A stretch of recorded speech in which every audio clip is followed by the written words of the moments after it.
श्री गणेशाय नमः. ओम नमः शिवाय. हर हर महादेव. नमस्कार मंडळी, आपल्या चॅनलवर आपले मनपूर्वक स्वागत आहे. आजचा हा व्हिडिओ अत्यंत खास आहे कारण उद्या येत आहे सोमप्रदोष व्रत. सोमवार हा भगवान महादेवांना समर्पित दिवस आणि प्रदोष काळ हा भगवान शिवांच्या उपासनेसाठी अत्यंत महत्त्वाचा काळ मानला जातो. त्यामुळे सोमवार आणि प्रदोष एकत्र आल्यावर अनेक शिवभक्त श्रद्धेने या दिवशी व्रत, पूजा, अभिषेक आणि शिवनामस्मरण करतात. जर तुम्ही महादेवाचे भक्त असाल, तुमच्या मनात एखादी इच्छा असेल, घरामध्ये सुख शांती नांदावी अशी इच्छा असेल किंवा मनापासून भगवान शिवांची उपासना करायची असेल तर हा दिवस श्रद्धेने आणि भक्तिभावाने पाळू शकता. आजच्या या व्हिडिओमध्ये आपण जाणून घेणार आहोत सोमप्रदोष व्रत म्हणजे नेमकं काय आहे, या व्रताचा धार्मिक महत्त्व काय आहे, उद्या सकाळपासून कोणते नियम पाळावेत, भगवान शिवांची पूजा कशी करावी, शिवलिंगावर कोणत्या वस्तू अर्पण कराव्यात, प्रदोष काळात काय करावे आणि कोणत्या गोष्टी टाळाव्यात. त्यामुळे व्हिडिओ शेवटपर्यंत नक्की ऐका. पहा, सोमप्रदोष म्हणजे काय तर पहा, प्रत्येक पक्षातील त्रयोदशी तिथीला प्रदोष व्रत केले जाते. जेव्हा ही त्रयोदशी तिथी सोमवारच्या दिवशी येते तेव्हा त्याला सोमप्रदोष असे म्हटले जाते. भगवान शिवांची उपासना करण्यासाठी प्रदोष काळ हा विशेष मानला जातो. प्रदोष म्हणजे दिवस आणि रात्र यांच्या संक्रमणाचा काळ. सूर्यास्ताच्या आसपासचा हा काळ शिवपूजेसाठी महत्त्वाचा मानला जातो. सोमवार आणि प्रदोष यांचा सुंदर योग असल्यामुळे शिवभक्त या दिवशी विशेष श्रद्धेने महादेवाची पूजा करतात. सोमप्रदोष व्रताचे धार्मिक महत्त्व हे अनन्यसाधारण असे आहे. मंडळी, भगवान शिव हे अत्यंत भोळे आणि भक्तांच्या भावनेला महत्त्व देणारे देव म्हणून पूजले जातात. महादेवांच्या पूजेमध्ये मोठेपणा किंवा दिखावा आवश्यक नसतो. एक लोटा पाणी, बेलपत्र आणि मनापासून घेतलेले ओम नमः शिवाय हे नामस्मरण सुद्धा भक्तिभावाने केले तर मनाला समाधान मिळते. सोमप्रदोषाच्या दिवशी शिवपूजा, शिवनामस्मरण, मंदिर दर्शन आणि सात्विक आचरण करण्याची परंपरा आहे. अनेक भक्त या दिवशी आपल्या मनातील इच्छा भगवान शिवांसमोर व्यक्त करतात आणि कुटुंबाच्या सुखशांतीसाठी प्रार्थना करतात. त्याचबरोबर आता आपण पाहूयात की उद्या सोमप्रदोष व्रत आपल्याला करायचं आहे तर उद्या सकाळी काय करावे. मंडळी, शक्य असल्यास सकाळी लवकर उठावे, स्नान करून स्वच्छ कपडे परिधान करावेत. त्यानंतर आपल्या देवघरात दिवा लावावा, भगवान शिव आणि माता पार्वती यांचे स्मरण करावे, हात जोडून मनात म्हणावे, हे महादेव, आजचे सोमप्रदोष व्रत हे मी श्रद्धेने आणि भक्तिभावाने करीत आहे. माझ्याकडून काही चूक झाली तर मला क्षमा करा. माझ्या कुटुंबावर आपली कृपादृष्टी सदैव राहू द्या. त्यानंतर ओम नमः शिवाय या मंत्राचा जप करावा. मंडळी, व्रत करण्याच्या पद्धती व्यक्तीचे आरोग्य, श्रद्धा आणि कुटुंबातील परंपरेनुसार वेगवेगळ्या असू शकतात.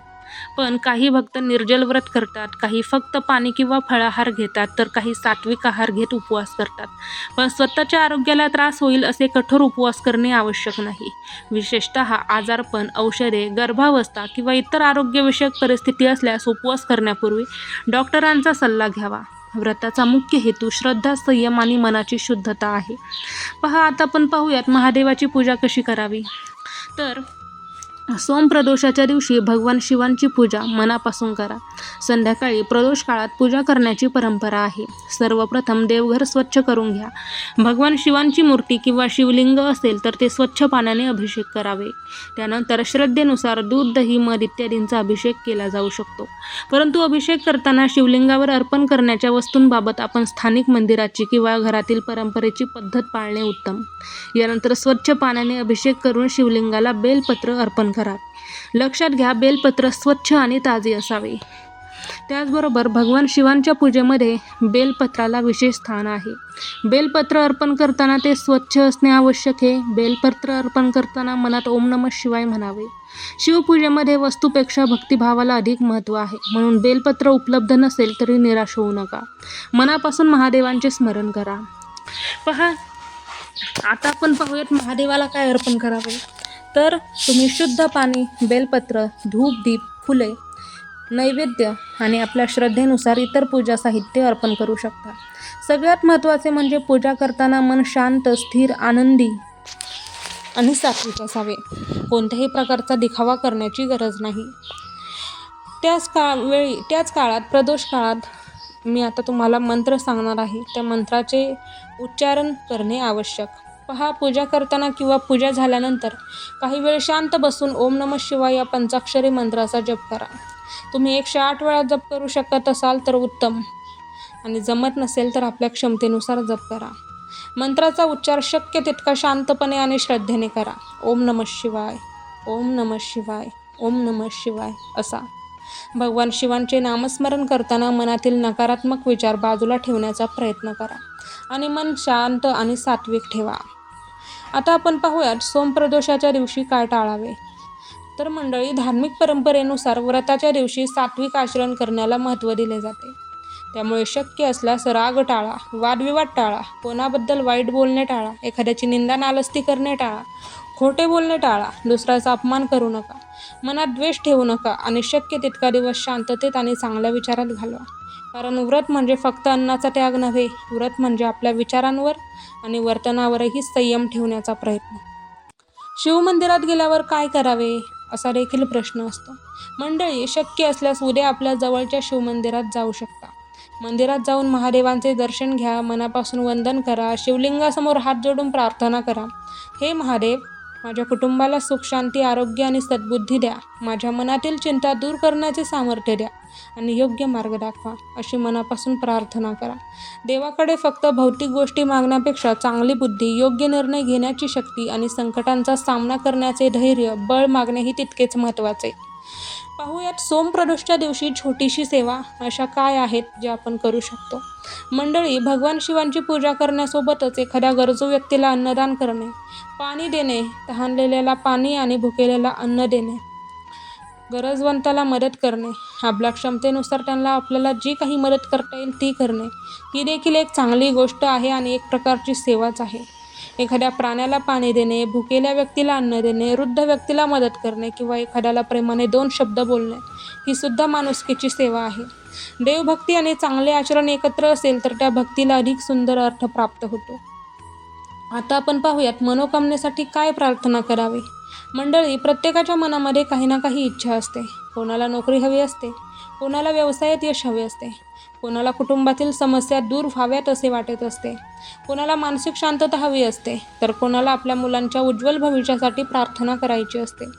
उद्या महादेवांसमोर शांतपणे बसा, डोळे बंद करा, मनातील चिंता काही क्षणांसाठी बाजूला ठेवा आणि मनापासून म्हणा, हे महादेव, माझ्या आयुष्यात जे माझ्यासाठी योग्य आहे ते मला मिळू द्या. चुकीच्या मार्गापासून माझे रक्षण करा, माझ्या कुटुंबाला सुख शांती द्या, संकटामध्ये धैर्य द्या आणि माझ्या मनाला अस्थिरता द्या. अशी प्रार्थना श्रद्धेने तुम्ही महादेवांना उद्या करा. त्याचबरोबर एक महत्त्वाची गोष्ट म्हणजे मंडळी, व्रत करताना केवळ माझी इच्छा पूर्ण झालीच पाहिजे असा आग्रह करण्यापेक्षा भगवान शिवांवर श्रद्धा ठेवणे महत्त्वाचे आहे. धार्मिक व्रत हे मनाला शिस्त लावण्यासाठी, भक्ती वाढवण्यासाठी आणि चांगल्या आचरणाची आठवण करून देण्यासाठी केले जाते. म्हणून व्रताच्या दिवशी एखादी गोष्ट राहून गेली किंवा पूजा आपल्या मनाप्रमाणे झाली नाही तरी घाबरू नका. मनापासून महादेवांचे स्मरण करा आणि क्षमा मागा. त्याचबरोबर झालेली सेवा स्वीकारा अशी प्रार्थना करा. आता आपण पाहूयात रात्री काय करावे. पूजा झाल्यानंतर पुन्हा एकदा भगवान शिवांना नमस्कार करा. शक्य असल्यास शिवमहिम्न स्तोत्र, शिवतांडव स्तोत्र, महामृत्युंजय मंत्र किंवा साधे ओम नमः शिवाय नामस्मरण करू शकता. आपल्याला जे पाठ आहे तेच श्रद्धेने म्हणा, मनापासून अंतःकरणाने म्हणा. शेवटी भगवान शिव आणि माता पार्वती यांची मनापासून प्रार्थना करा, म्हणजेच शेवटची प्रार्थना त्यांना करा. हे कैलासनाथा महादेव, आपल्या सर्व भक्तांवर सदैव कृपादृष्टी ठेवा. प्रत्येकाच्या घरात सुख, शांती आणि समाधान नांदू द्या. ज्याच्या मनात चिंता आहे त्यांना धैर्य द्या. ज्यांच्या आयुष्यात अडचणी आहेत त्यांना त्या अडचणींवर मात करण्याची शक्ती द्या. सर्वांना सद्बुद्धी, चांगले आरोग्य आणि योग्य मार्ग मिळू द्या. हर हर महादेव. मंडळी, जर तुम्हालाही भगवान शिवांवर श्रद्धा असेल तर कमेंटमध्ये प्रेमाने लिहा ओम नमः शिवाय आणि हा व्हिडिओ आपल्या कुटुंबातील आणि मित्रपरिवारातील शिवभक्तांपर्यंत नक्की शेअर करा.